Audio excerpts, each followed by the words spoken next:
Hello everybody. Today I'm gonna do my second quarantine cooking celebration, trying to cook something with least ingredients possible because we're all in quarantine, and trying to cook something. Oh. Always funny with me. Trying to cook something healthy.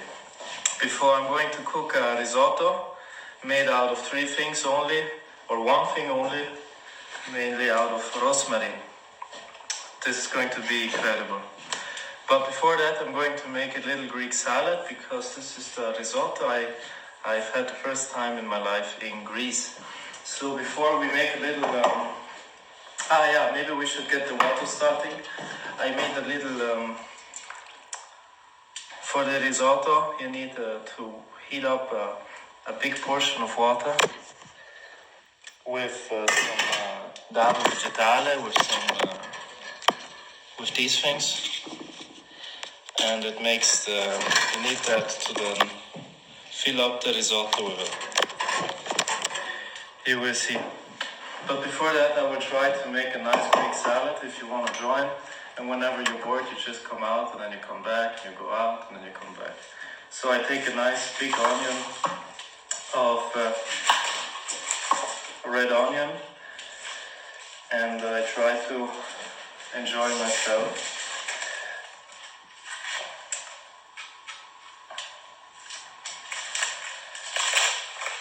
I hope the quarantine is not too intense for everybody. Some people are really having a hard time. I myself am cooking a lot because this helps me to relax. Because cooking and eating is all about joy. You take a lot of onions like that. Don't be scared. Nobody will feel it. And take a nice tomato, a big tomato. That's about the Greek salad. It's all about big chunks.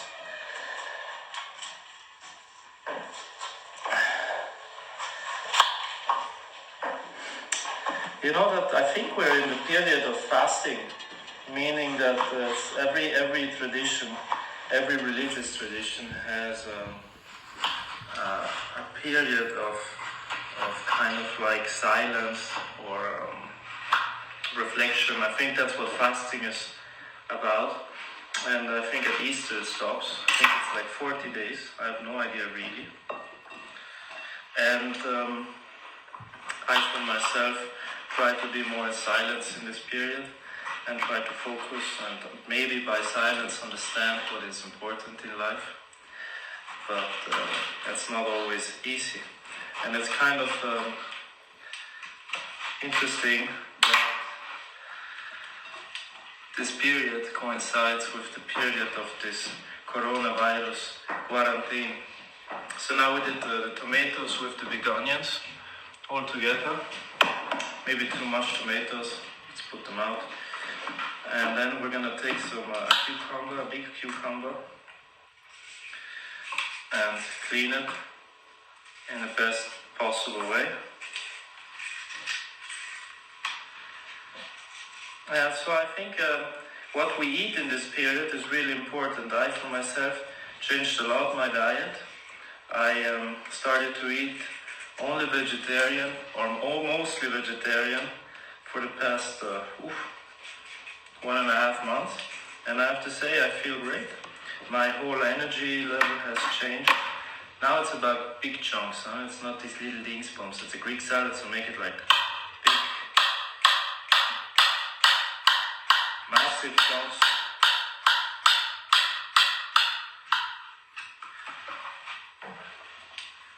That's it. And then we're going to take a little bit of feta cheese that you can buy in your supermarket. And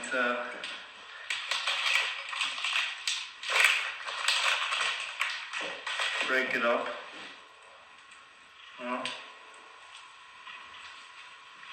Maybe a little bit more.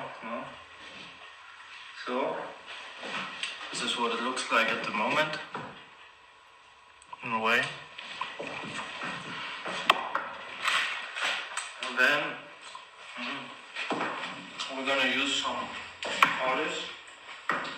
this is all very simple stuff, and I think this period is coinciding with this idea that simplicity is something good.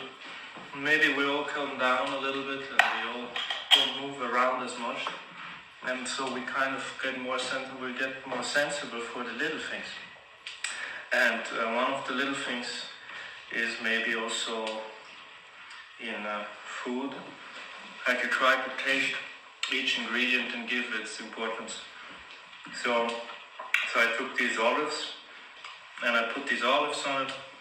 It seems all magnificent.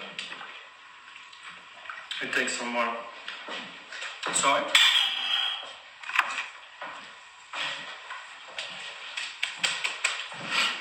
A little bit of vinegar. We can also use lemon if somebody likes. And then a lot of olive oil. A lot of olive oil. And then we are on the way. This is the final result. It's not as beautiful as it could be, but it is a little bit healthier. So this was our little salad, and now we go to make our Rosmarino risotto. A lot of mess here.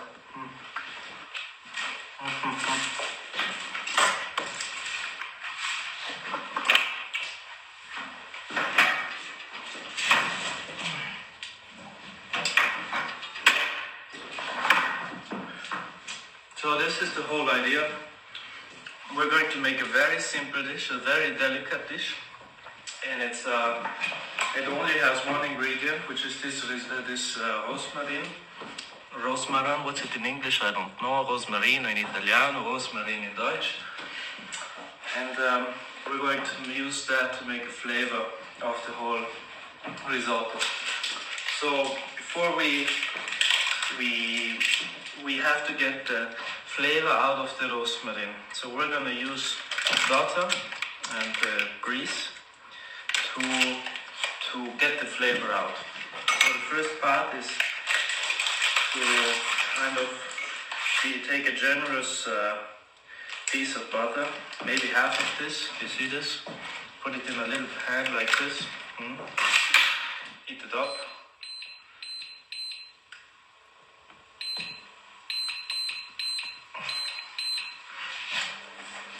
Maybe add a little bit of olive oil. Don't use too good olive oil to cook, but still some, a little bit like this. Usually you shouldn't do that, the pures don't take olive oil with it, but I like the combination between butter and olive oil. So while we wait that this dissolves, we're going to cut some rosemary branches. These are from my garden, so I washed them already with some other stuff. So we take quite a bit, not too little, not too much,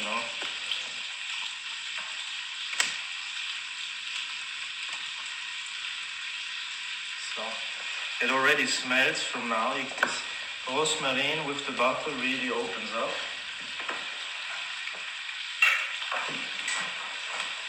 So have a look.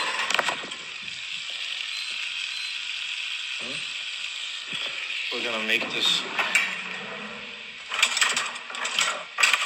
start to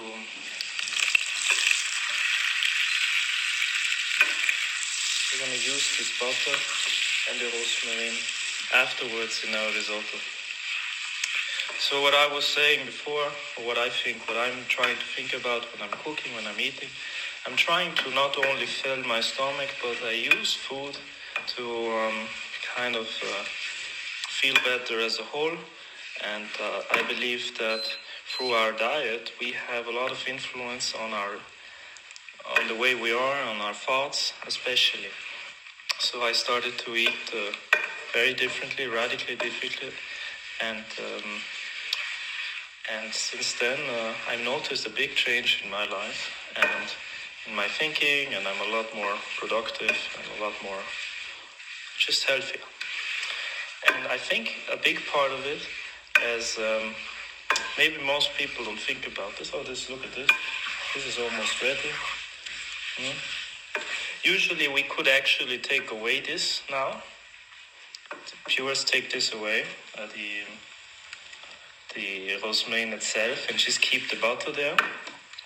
But I am going to keep it there because I like it just optically, even if you have chunks of rosmarine in your risotto. So I'm going to just keep this. I turn it off. I keep this away. Now I'm going to make the risotto here. I'm going to use parboiled.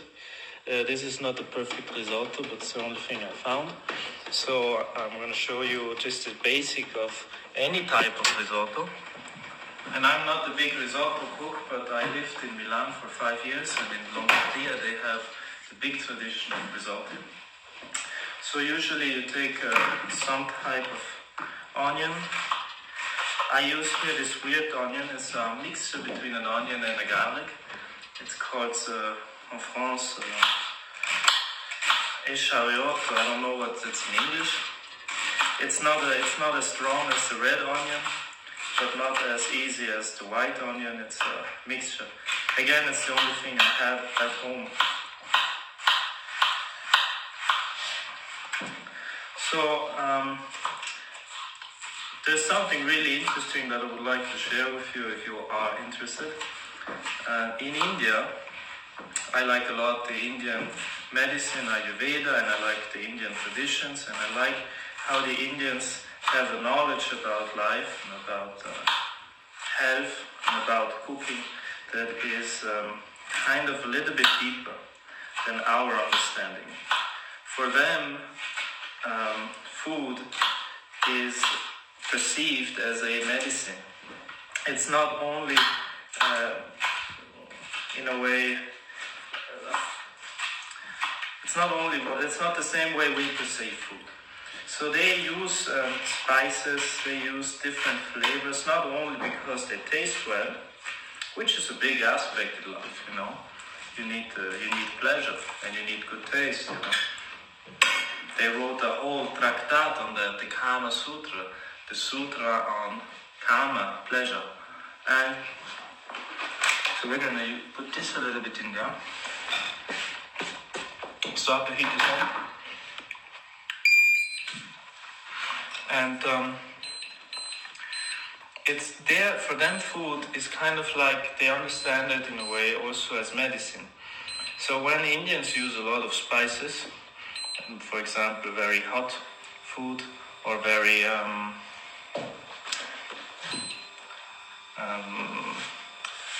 sweet food or very acid food, it all has a relation to the type of body that is going to absorb it, the type of effect that it's going to have. And we're going to put some olive oil in here. Just generally, I think you can see it, I hope you can see it. We're going to add a little bit of salt, just for the pleasure of it. So, when the Indians eat, they're very conscious about what they eat. And they try to eat something that always counterbalance the kind of situation in which the body or the person is. For example, if you had a day where you traveled around a lot and you were in the car for 6 hours, you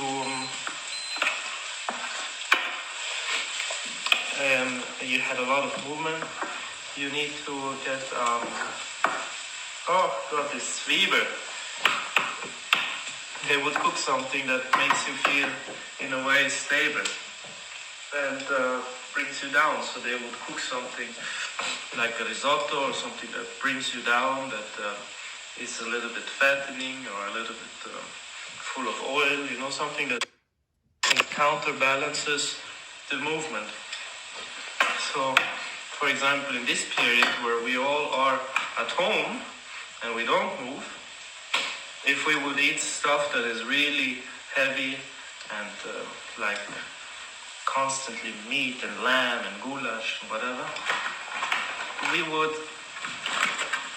we would actually reinforce the negative fact that we are always stable. So through our food, I would invite everybody to eat stuff that is lighter, that is moving around. So a lot of salads, a lot of spicy food, and and vegetables in their natural state.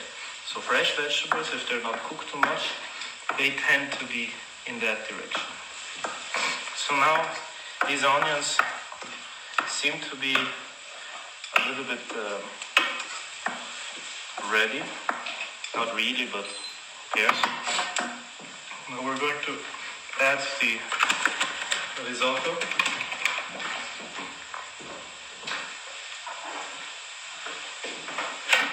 People say about 1 cup of risotto per person. I guess that's true. So,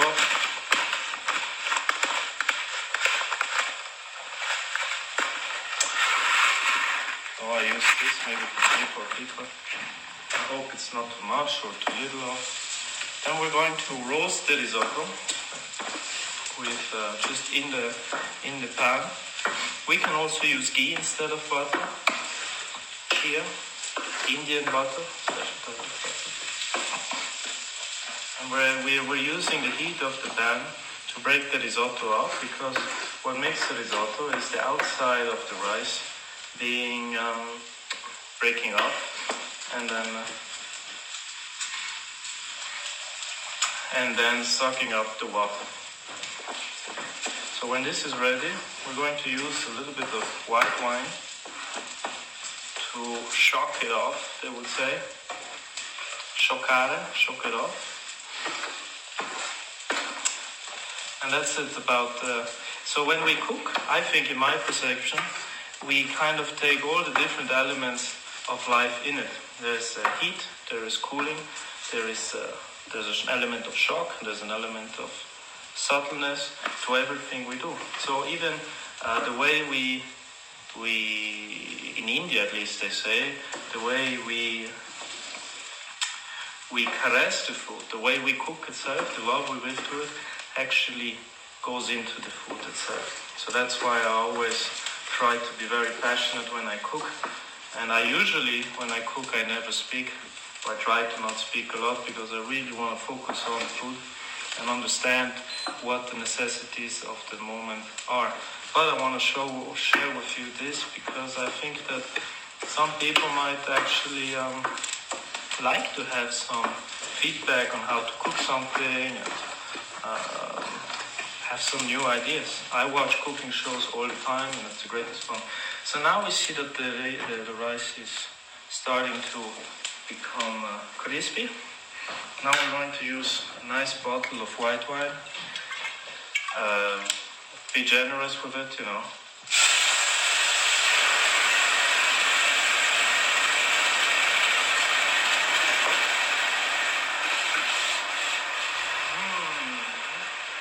I kept some for myself. And so we have this here.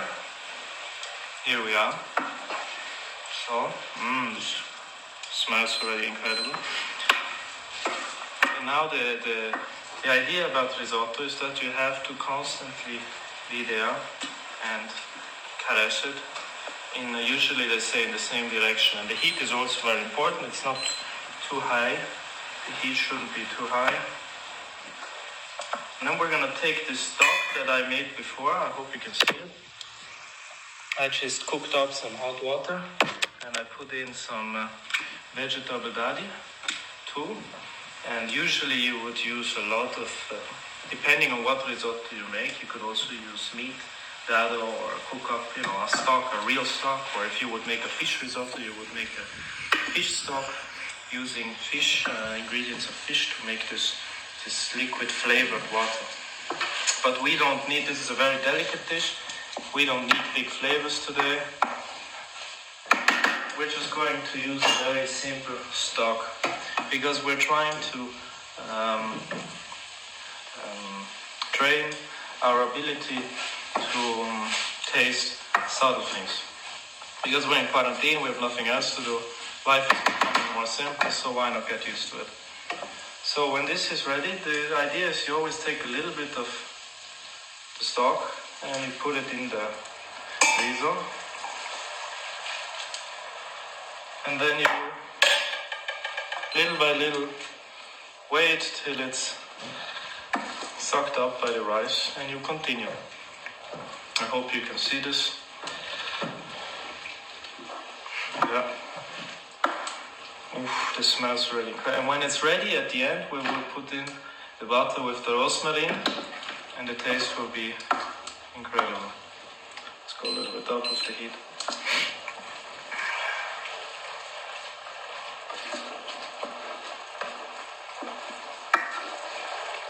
So when the Indians, they have this very clear idea that first of all, what you eat should be a conscious choice. Try to counterbalance with your life, making it very important what you eat.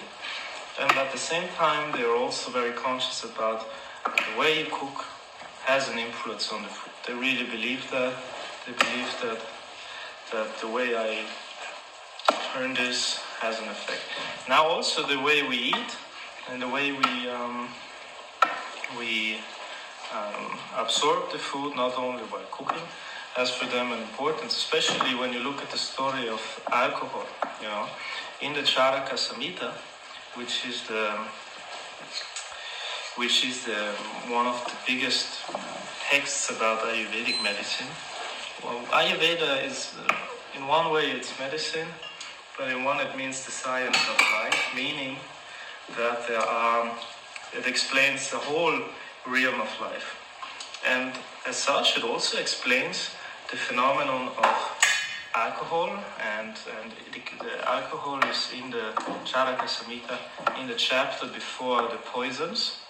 So it's kind of like a Vishnu that is kind of poisonous, but just right before the poison. And it's really interesting when the Charaka Samhita writes about alcohol and about the healthy absorption of alcohol. First of all, as always, it describes that each person, each dosha, each type of person, each situation demands a different type of alcohol. So somebody should eat more beer, somebody should drink more white wine, somebody else should drink more super alcoholics. It all depends a little bit on the situation. But once you figured out what you should drink, it's very interesting. This Charaka Samhita tells a beautiful story on how the person should drink the alcohol. And they are very precise to say that when you drink your alcohol, you should first of all know the farmer that made the alcohol. You should know where the grapes were grown. You should have walked around there. You should have a feeling of where this alcohol was made, in what circumstances, at what time, and be very conscious about that. So it all goes in the direction that we already go in our society, which is the direction of, 0-kilometer food and knowing where it's come from, and bio and permaculture, all these things that are very fancy. And then it talks about the story how the alcohol should be absorbed, and they say, well, you should drink alcohol if you in a garden in the afternoon with music playing with your friends in a kind of a party situation. You should be massaged while you drink it, and all of this shows that if you have alcohol, in that form, your body will absorb it differently. Instead, if you would drink the same alcohol, the same glass, in a different situation, 2 o'clock in the morning alone in a bar and you just got fired, your body will absorb it differently. It will have a different effect on you. And the same with food. So if we cook something and we're going to eat it in our family or with friends, and we dedicated a lot of time to it, and we know why we're doing this, we got something to celebrate, the same type of food, the same carbohydrates, the same fats, the same proteins, they will be absorbed in our body in a very, very different manner and way. So let's be conscious about that. It's a great thing. This is something that modern science or Western science has a little bit difficulty in coping with, because they try to analyze everything by the ingredients. You know, carbohydrate, kohlenhydrate, and everything, protein, blah, blah, blah, blah, blah.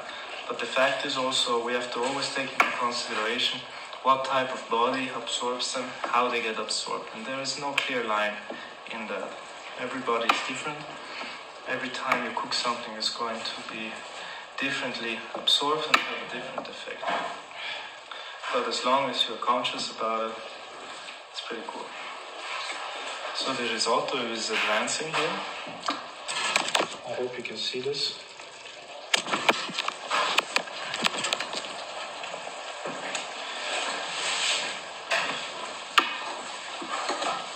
We're almost ready, Papa.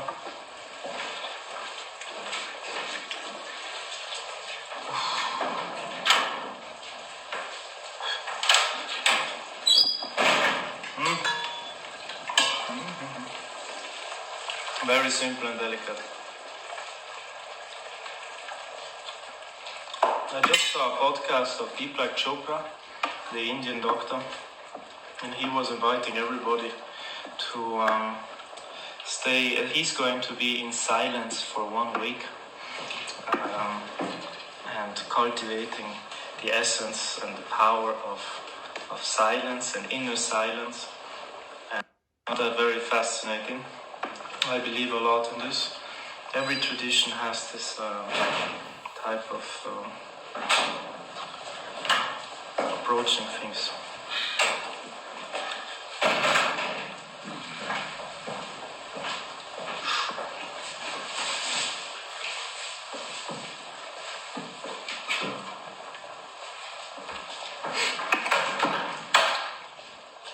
So what I find fascinating is that when somebody like Deepak or many gurus, when people talk about the power of inner silence and the power of not always projecting life outside and trying to be performative, what I like about it is the kind of the idea that it actually is true, that you can actually connect to people more through silence and kind of quantum mechanics and quantum physics and the law of love and so forth. Kind of also, they all point in that direction, which is really interesting because, for example, let's say you have a friend and somebody, this friend is not feeling very well or is going through a very hard time. What is, sometimes calling up that friend or being in contact with that friend physically might not be the best way to help somebody. So the only thing that we can do at that point is to get in silence and to really try to connect with the universe or the source. I don't care how you call it. If it's Allah, Buddha, God, Jesus, whatever, Mickey Mouse, I don't care, but I do believe that there is kind of a possibility to believe in that, and there is a possibility to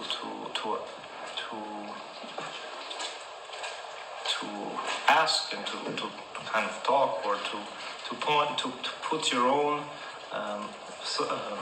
thoughts you have, your own anxiousness, your own worries, in a way outside into the universe, and then the universe will do something about it. Maybe. I mean, I hope that. At least I feel that a little bit. So I think when Deepak or when people talk about their inner silence and about accessing that, I think there is a truth to it, because it's not about silence itself. It's not about closing down. It's actually by closing down, being in connection with everything, and to actually connect with the heart of a person. Sometimes there's this famous saying that says, speaking is silver and staying in silence is gold. And sometimes I think there is a truth to it, that we might actually connect to each other more than through words, just through empathy and through kind of intuition. And I believe that our bodies are a lot more than just digestion machines and machines that sweat and think and walk around. I believe that we have, our bodies are actually capable of a lot more, even to connect through distance or through mental barriers. How many people are able to communicate effectively with people that are disabled or that have a mental disability? Because there are other channels. Nothing has to go always through the brain. We live in a time where we tend, in our zeitgeist, we give a lot of importance to the brain. But that's only one part of it. Yeah, take it away. Yeah, got 30 hands. What is that?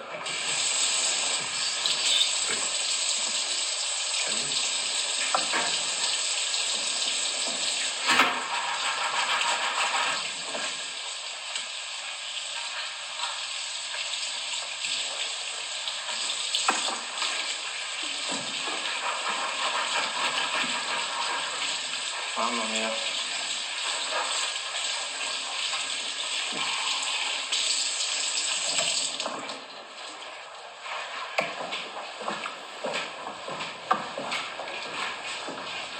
Yeah, so the mind is only one part of us, and we live in a zeitgeist, in a culture, and what we see, the values we get from movies, from TV, from radio, from our books, from when we speak to other people, is that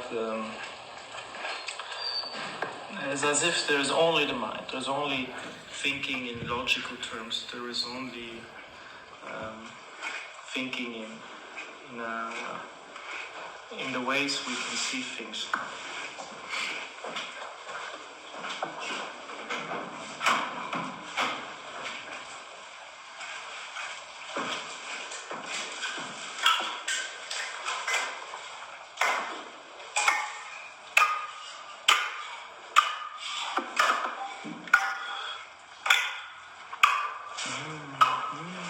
Almost ready.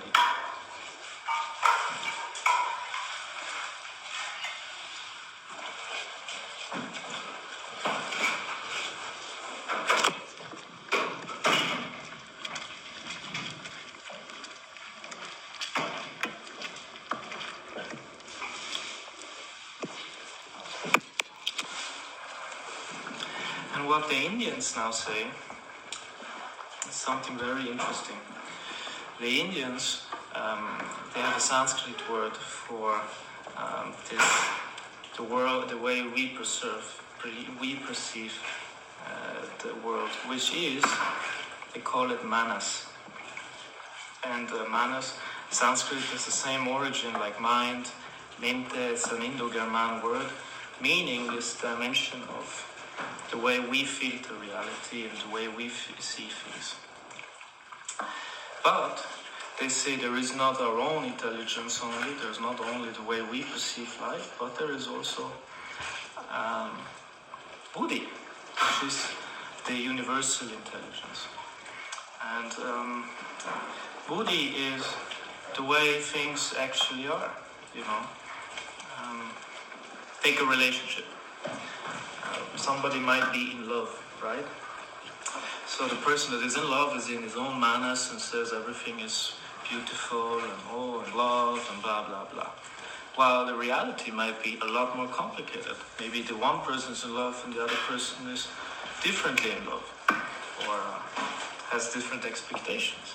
So Buddhi takes into account all of this. And we can never really, Buddhi would be kind of maybe what you can say reality, or God, or whatever, just the things, how the things actually are. With its all mysteries and with all these laws that are defining the world, because there is not only physics and the physics we see, there is also the law of love, there's also the law of destiny. There are different laws that kind of do exist. And the law of time. And but the problem is that what we see in our own brain and in our own manas does not always coincide with what the Buddhi sees and what the Buddhi wants. So in this, what the universal intelligence sees, what the reality is. And so what the Indians are proposing is that there is only real health or good feeling, or there's a part about life. It's not the only goal, but there's a part about life that says you try to align your own manas with your own intelligence, with the way you perceive life, with what actually is out there, with the Buddhi. And you can imagine this to be like a mirror. Lass es zu, bitte.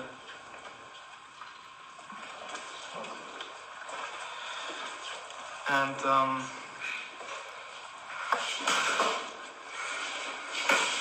jetzt ist bald fertig, ja?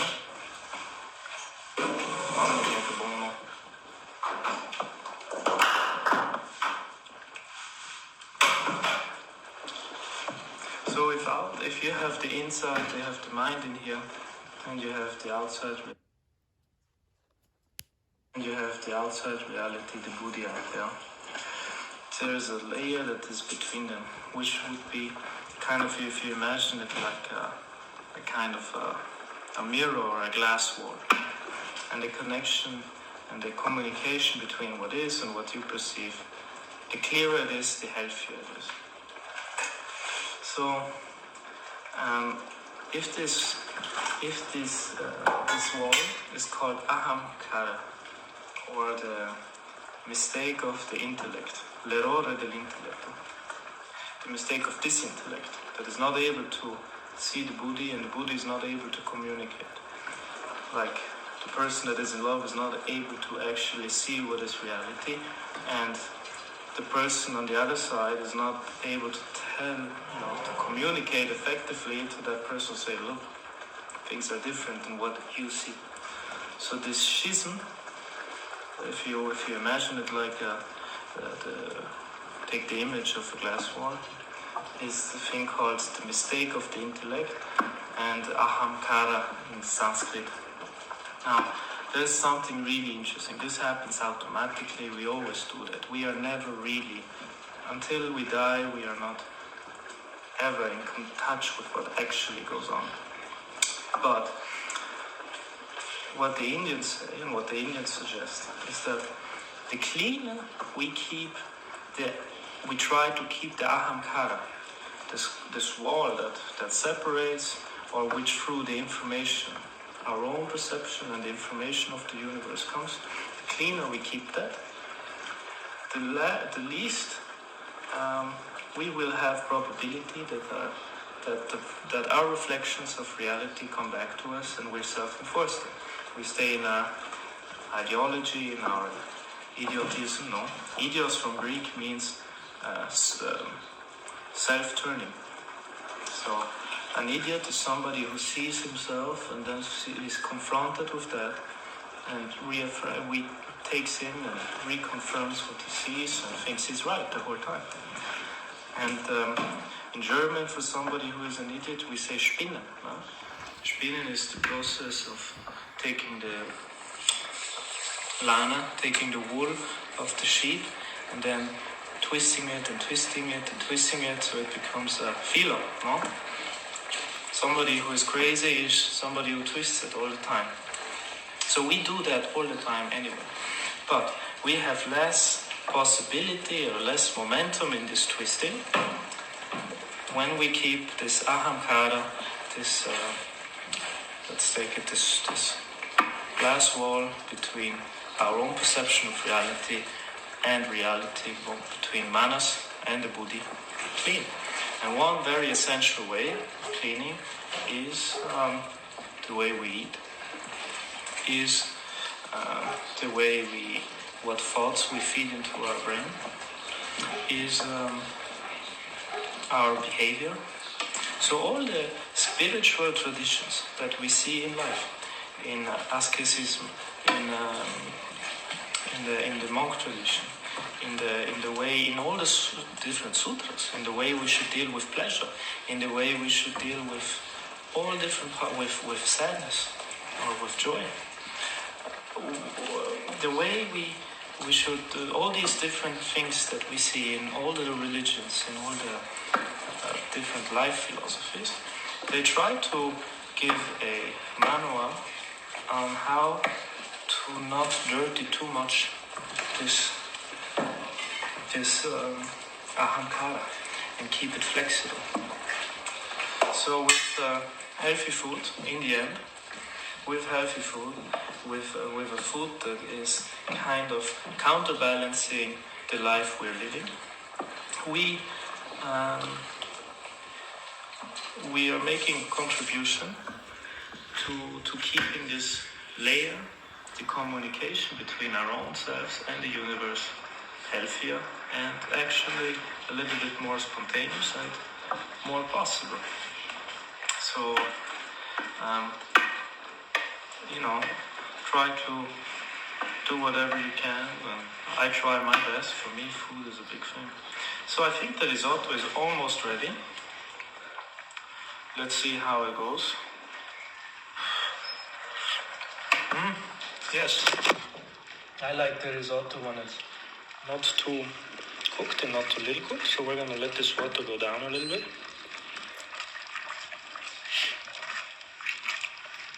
And then the one essential part of a good risotto, some people, also it depends on what risottos. For example, if you have a risotto milanese, which is with saffron and a heavy risotto, the idea is that you would put a lid on it when it's done. And so there's a kind for 1 minute, that's what they do in Italy. So